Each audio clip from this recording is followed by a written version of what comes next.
asxaabtii iga horeysay madaxweynaha dowladda goboleedka Galmudug ra'iisul wasaare ku-xigeenkii hore xildhibaanada culamaa u diinka sharafta leh caawa goobjoog ka ah mas'uuliyiinta ka tirsanaa jira dowladda Kenya la joogo eelka ah oo qaybta ka ah odayaasha dhaqanka ah ganacsatada dhammaantiin mar kale aan salaamayaa aniga hadda waxaa la soo xir xafladii amba barnaamijkii amba la barigii loo sameeyay Allah u naxariistay marxuumka waxa ka marxaati ka nahay in caawa ummadda Soomaaliyeed meel ka sii joogan malaayiin qof daawanayso nala qabaan nala dareen qabaan sidaan qabo ciziga karamada u lahaa Allah u naxariistay Professor Jawaari qofka saa ka hadlay taariikhdiisa si qurux badan looga sheekeeyay kuma noqonay taariikhdiisa waxa muhiim ah waxa la ii sheegay inuu jiro buuq qabyo ah oo ka tagay Allah u naxariistay Professor Jawaari oo gabagaba ah waxaan rajaynayaa buugaas wiilkiisa wada la ii sheegay waxaan rajaynayaa wax badan oo hadda caawa la sheegay iyo wax badan oo imaan doona buugaas inay ku jiri doonaan oo intaqaana taariikhda lagu dhigi doono waxaan aad u codsanayaa mar kale in dadkeenan caawana la joogo iyo kumanaanta qof oo toos ku daawanaysa Soomaaliyeed inaan u duceyno habeen jimcaha inaan u duceyno Ilaahay u barino in Ilaahay subhanahu wa ta'ala ducadeena u aqbalo Ilaahayna jannada ka waraabiyo waxaan kaloon ayagana tacsi qaas u dirina familkiisa mar waa tacsi oo waajib ah dhacay marna waxaan leenahay waxa ku faraxdeen ku qanacdeen idinkana waa la dhimanayaa in aabihiin iyo awowgiin iyo adeerkiin oo sharaf iyo karaamo uga tagay ummadda Soomaaliyeed dhaxal uga tagay inaa ku qanacdaan ummadda Soomaaliyeed ay jacayl qaas u qabtay xusuus qaasna u leedahay ayaan leeyahay ugu dambeyntii waxaan rabaa waxyaabaha dhacaya safaaradda ka dhacaya ma wax aniga aan qabtay community-ga qayb ka ahayd ay wax ka soo diyaariyay anaga laftigeena madaxan qabnaa madaxweynaha jamhuuriyadda federaalka Soomaaliya madax Xasan Sheekh Maxamuud ra'iisul wasaare Xamza Cabdi Barre ayaa wakiil ka ah markaan hadlaayo iyo guud ahaan ummadda Soomaaliyeed 18 milyan oo jirto marka waxyaabaha dhacay dhan iyo wanaag ka dhacay madaxdaasi u noqonaysa laftigeeda qayb kale hoggaan kale nala soo diyaarshay fursadna siiyay in ummadda ugu shaqeyno ayagana xamar ay ku qabteen barnaamijka si joogtaana waa u sheegayna waa la socodsiinaynay tacsiida aan wadno ka ugu dambeeya waxa ay tahay waxa yimid safaarado waaweyn madax badan ay yimaadeen dhamaantood taariikhdiisana wax bay ka haysteen dad iska yimid kaliya ma ahayn wuxuu ahaa nin caalami ah dareenkiisa leh wax badan ka og yihiin marka anaga ayaga waxaan siinay fursad aan ugu yeerayno waxaan ugu dambeyntii mahad ballaaran u celinaa dowladda Kenya oo maanta soo dirtay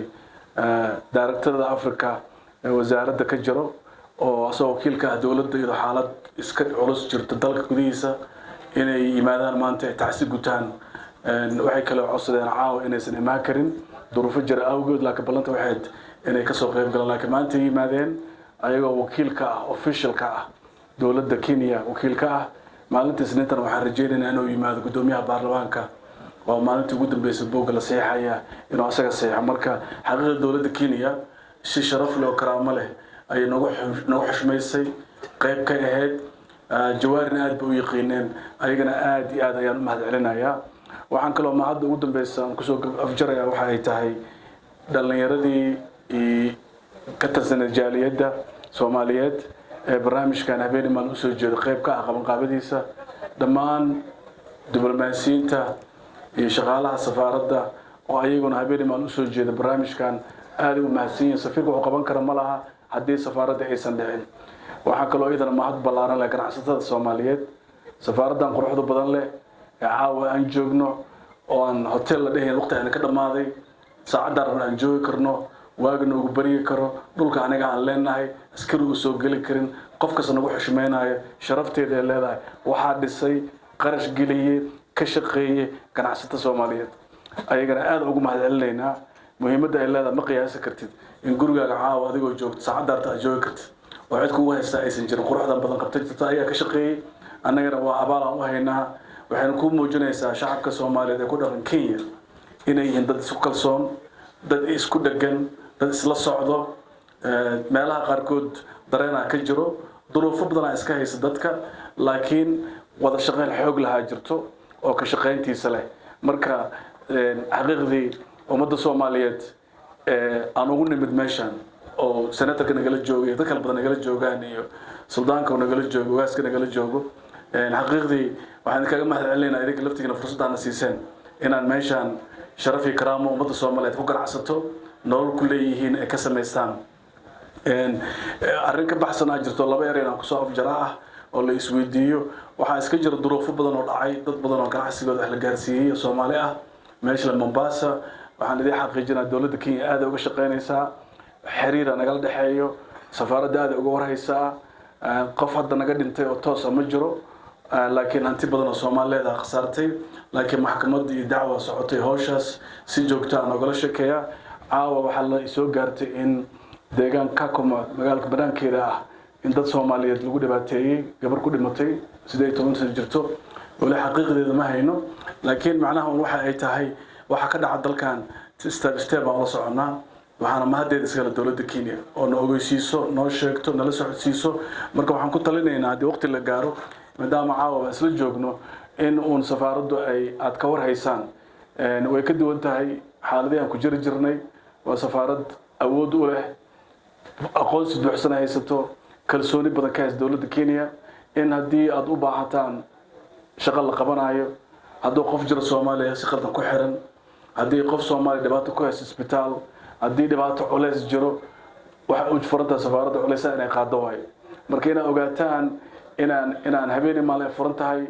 wax loo baahan loo sameeyo haddii qof ka xiran yahay haddii culays jiro waxay doontaa noqotee anaga wax naga sheeganaysan laftigeena safaaradda waxaan rabnaa inaan xaqiijino in safaaraddu ay u furan tahay caawan waxay tusaale u tahay in safaaraddu ay tahay meel caawa inaan isla joogno anagoo dhan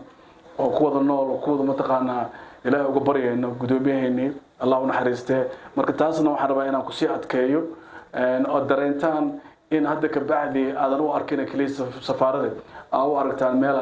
meel ay imaan doonto hawlo badan oo waxa jiro yar ah oo aan qabanno oo dad badan lagu dhibaateeyay wax ka qabanno laakiin lama sheego muhiimna ma ah muhiimada waxay tahay shaqada inay qabsoonto marka aad iyo aad waxaan taas mahaddeeda mar kale iskale xiriirka labada dal Soomaaliya iyo Kenya meesha ugu fiicneed maraayo habeen dhawta July farsiyan qabsanay waxaan ugu talagalnay kun qof oo 15 qof kuna timid space-ka aad u buuxsamay haddana si nabad ay ku dhamaatay 26 June waddanka dhibaato ka jirto ay ciidan noo soo direen waxay yiraahdeen waalidku waardiina waddankan qayb ka mid ah dhibaato ka jirto culays ka jiray macnaheedu xushmo ka weyn oo la sameyn lahaa ummad la xushmeyn lahaa ma jirto in la yiraahdo idoo waddanka dagaal culaysna haysadana wali waxa idin ogolnahay in xafladeen dhigataan idinku waardiino macnaha waxay maraysaa xiriirka labada dal meesha marayo waxa kale oo idin muhiim ah in ogaataan kumanaan kun oo Kenyaati ah ayaa Soomaaliya ka shaqeysto lacag badan laga soo diraa Soomaaliya xiriirka labada waddan ka dhaxeeya marka ma aha kaliya in anaga meesha nimid oo dhan hanti wax baan ka shalay laakiin dad badan oo Kenyaati ah nolosha ku nool oo mataqaana lacag 250 milyan oo dollar last year laga soo diray Soomaaliya inta la sii macnaheedu marka xiriirka labada dal muhiimadaas oo leeyahay marka caaw fursad aan uga faa'iideysanaa waxay ahayd